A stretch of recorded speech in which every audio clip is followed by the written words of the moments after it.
الرحمن الرحیم وننزل من القرآن ما هو شفاء ورحمۃ للمؤمنین ولا یزید الظالمین الا خسارا۔ بچھو، سانپ یا کوئی ایسا موذی جانور جو جسم کے کسی بھی حصے پر کاٹ جائے اور اس کا زہر پھیل جائے، تو اس زہر کو، اس درد کو ختم کرنے کے لیے قرآن کریم کا ایک ایسا مبارک عمل آپ کے لیے لے کر آئے ہیں کہ اس کو پڑھ کر دم کرنے سے یا پانی پینے سے انشاءاللہ وہ زہر بھی ختم ہو جائے گا اور درد بھی ختم ہو جائے گا۔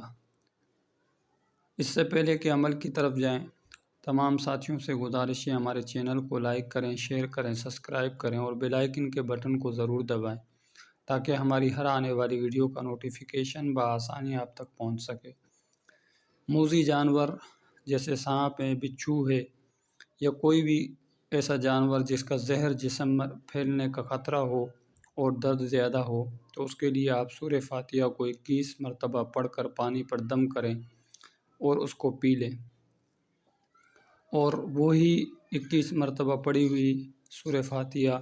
آپ کسی تیل پر دم کریں اور اس کو دن میں تقریباً 3 مرتبہ لگائیں۔ انشاءاللہ اللہ کے فضل و کرم سے درد بھی ختم ہو جائے گا اور زہر پھیلنے سے رک جائے گا۔ جزاک اللہ خیر۔